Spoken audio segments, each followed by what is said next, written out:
예, 여러분 안녕하십니까? 네, 안녕하십니까? 예.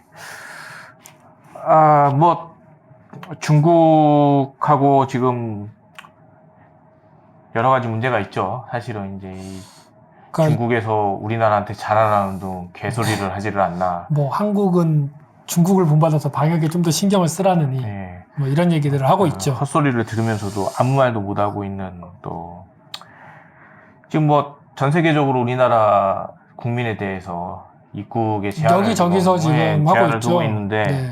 엊그저께는 또 이스라엘에서 이스라엘 같은 경우는 예. 심지어 지금 여행객들뿐만 아니라 거기 살고 있는 교민들까지 예. 격리를 시켜야 되는 거 아니냐라는 시위가 있다고 하니까 이게 저희가 왜 특히 그 진보 정권에서 나 진보 정권을 지지하는 사람 그리고 저도 마찬가지입니다. 예전에 뭐 지금도 그 생각은 변할 별로 없지만 오너 리스크라는 말을 많이 쓰지 않습니까? 이 기업의 오너가 사고를 쳐서 그 기업의 이미지나 주가가 떨어지는 오너 리스크라는 참 씁쓸한 표현이 있는데 대한민국이라는 큰 틀에서도 똑같은 것 같습니다. 오너 리스크가 존재하네요. 뭐 장명이 잘못됐는지 대한자 들어가는 대한항공도 그렇고 뭐 대한민국도 그렇고 그러니까요. 오너 리스크 때문에 하여간 뭐 이스라엘 같은 경우는 자기네들이 전부 다 항공비를 댈 테니 네. 나가라 해가지고 뭐 귀국한 모양인데 어저께 이제 집사람이랑 뉴스를 보면서 집사람이 그런 얘기를 하더라고요. 참 부끄럽다고. 부끄럽죠. 예, 어디 무슨 후진국 뭐 미개인들 내쫓아내듯이 그래 돈 줄 테니까 니들 다 나가라 이런 식으로 대접을 받는다는 것 자체가 그러니까 참, 베트남 지금 뭐 여러 국가에서 지금 계속 이런 일들이 발생하지 않습니까? 몽고 뭐 또 아프리카에 또 뭐 신혼여행 가신 분들도 네. 지금 뭐 격리돼가지고 뭐 지금 좋은 날 네. 좀 그러고 있는데 자, 보십시오. 이런 일이 벌어지지 않았습니까? 근데 이 일을 외교부 장관이라는 사람이 강경하시죠? 그 나라에 당의하는 게 아니고요. 우리나라 언론에 대고 뭐 화가 난다라는 식의 이걸 외교로 풀어나갈 문제긴 합니다. 근데 외교부 장관이라는 사람이 그간의 행보를 보십시오.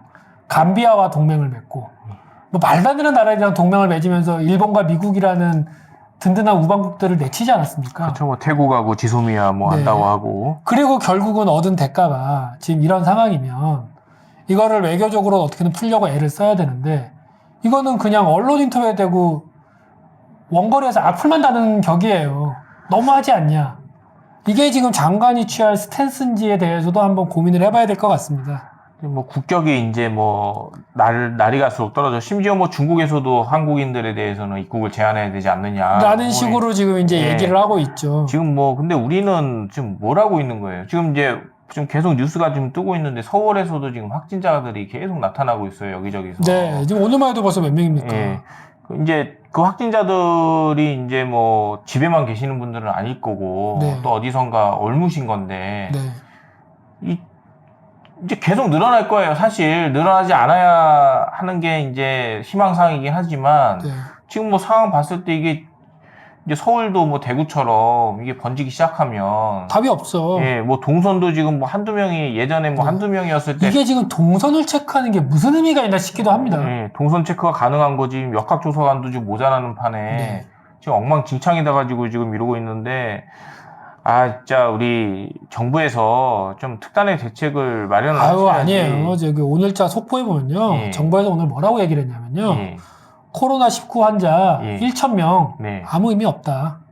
우리의 치료 역량이 중요하다. 누가 얘기했나요, 그거를? 모르겠습니다. 일단 속보로만 떴고요. 예. 저도 자세한 내용은 못 봤는데 예.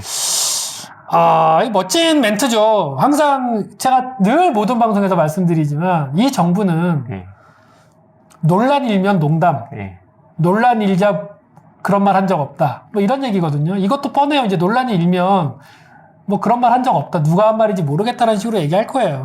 글쎄요, 뭐 보건복지부 장관님께서 차관님인지 뭐 모기장 드립을 하면서 무슨 지금 여기가 겨울이라 모기가 없다느니 헛소리하고 그 다음에 또 우리 문재인 각하께서는 또 문제 없다는 식으로 얘기했다가 이게 문제가 생기니까 네. 뭐 국민에게 희망을 주기 위해 했다. 희망을 담은 메시지는 종교인들이 하는 거고요. 정책을 만드는 사람들은 항상 최악의 상황을, 그러니까 늘 그들은 예. 노무현 때 얘기를 하는데요. 우리 노무현 전 대통령 각하께서 사스를 대응할 때 그렇게 낙관론적으로 대응했습니까? 저는 그 멘트가 잊혀지질 않아요. 노무현 때 그래 과하다 싶을 정도로 해야 큰 문제가 생기지 않는다라고 하면서 호통을 쳤거든요. 이게 근데 그러니까 이 정권이 끝없이 노무현 때를 팔아먹고, 제가 그 대깨문들 친구에게, 우리가 알고 있는 친구였죠. 제가 그 친구에게 지금 정권의 지지자들은 문재인에 대한 공격을 허용하지 않는다. 그리고 가장 큰 이유가 노무현을 우리가 지키지 못했다는 마음이 빚이 있다라고 얘기를 했는데, 그 친구가 그럴 리가 있냐. 말이 안 된다. 문재인은 문재인이다라고 얘기를 했었거든요. 근데 지금 보십시오. 지금 대깨문들의 논리는 지금 문재인 이런 지금 방역에 대해서 조금 부정적인 기사를 싣는 것은 다 언론이 마치 노무현을 죽였듯이 문재인을 공격하고 있다. 아니 지금 뭐 이런 식으로 얘기하고 언론처럼 있거든요. 지금 친정부적인 지금 언론이 어디 있습니까? 솔직히 지금 말씀드려서. 그리고 솔직하게 말씀드리면 예. 지금 신문을 종이 신문을 읽는 분은 거의 없어요. 그렇죠. 이제 심지어 어르신들조차도 인터넷으로 이 인터넷 포털 사이트를 통해서 기사를 접하고 있거든요. 네. 이랬을 때 지금 우리 여실히 드러나 실검 조작에 대한 의심이 굉장히 많지 않습니까? 이런 상황에서 지금 네이버든 다음이든 보시면 네이버만 해도요. 초창기에 이 지금 우한 바이러스, 코로나 바이러스 초창기 때 옆에 당당하게 박아놨었어요. 한국인 의심 증사 몇 명, 확진자 몇 명, 사망 0명 해서 초반에 확진자가 3명일 때까지 당당하게 메인 화면에 띄워놨었거든요. 확진자가 느니까 그 부분이 없어졌어요. 지금 이 언론을 장악하고 있는 게 누군데 무슨 언론 탓을 하고 지금. 그러니까 너무 이원론적인 방식이에요. 문재인 정권에 대해서 비난하면 너는 토착 외구, 딴따라 자한당 알바, 너는 쪽발이, 이런 식으로 공격을 하고 있는데, 이러한 성향 때문에 중도라고 불리던 시민들이 어느 정도 돌아서고 있다는 거죠.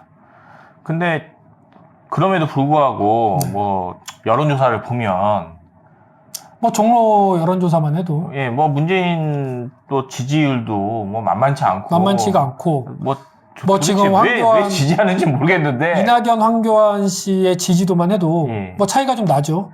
하지만 종로 여론조사 같은 경우는 그 여론조사에 참가했던 표본 집단의 70% 이상이 지난 대선에 문재인을 지지했던 사람이었다는 게 드러났어요. 그러니까 애시당초 표본 자체가 잘못된 거고요. 역으로 생각하면 그 문재인을 지지했던 사람들 중에서 상당히 많은 수가 돌아섰다는 걸 보여주는 반증이기도 해요. 하여간에 뭐 총선이나 지금 제대로 치를 수 있을지 없을지도 모르겠는데. 그러니까 이게 지금 많은 얘기들이 나오고 있죠. 이제 여러 가지로. 왜냐하면 이제 이 총선을 미루기 위한 수작 아니냐라는 얘기까지 듣고 있어요. 이 정권이. 그럴 리가 없겠지만 이게 얼마나 웃긴 얘기입니까? 하여간 이제 중국에 대해서 지금 뭐 찍소리는 못하고 무슨 조선시대로 돌아간 것 같아요, 사실. 사대주의예요, 사대주의. 예, 지금 왜 이런 게 지금 이런 사태가 벌어졌는지 참 나름대로 그래도 요즘 국력도 세지고 해서 자부심을 가지고 있었는데 네. 우리나라가 어쩌다가 이 모양 이 꼴이 됐는지 참 회의감이 듭니다. 그동안 뭘 한 건지 도대체. 심지어 박근혜 정부 때도 이런 대접을 받지는 않았었거든요. 근데 어떻게 이런 사태가 벌어졌는지 정말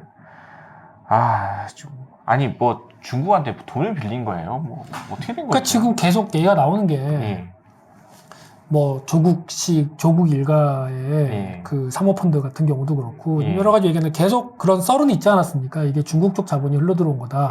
중국 쪽과 돈이 연결되어 있다라는 식의 얘기들이 계속 있어 왔거든요.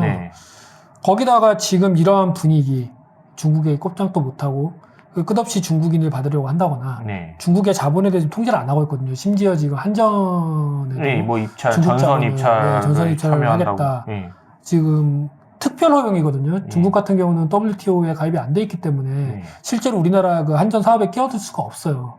그리고 한전은 공기업 아닙니까? 그렇죠. 국가의 전력을 담당하고. 그 예전에 박근혜 때 한전의 뭐 민영화를 언급했다가 개까이지 않았습니까? 그렇죠. 국민의 전기를 놓고 네가 이럴 수 있냐? 전기값은 어떻게 감당할래?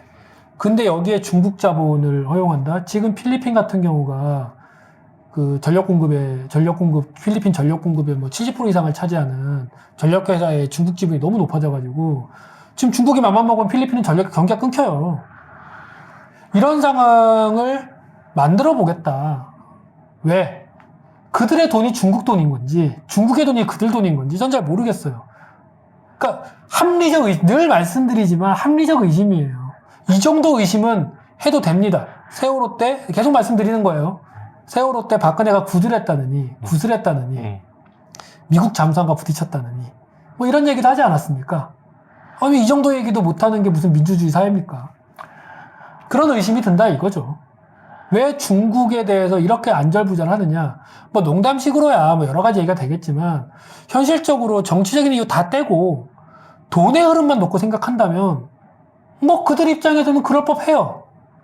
그러니까 나라 살림이나 이런 거를 다 집어치우고 뭐 개인의 부에 집착을 한다라고 한다면 뭐 합리적인 선택입니다. 지금 정권이 하고 있는 짓은 대한민국이라는 국가가 어떻게 되든 간에 내가 가진 돈만 많아지면 뭐 무슨 상관이냐.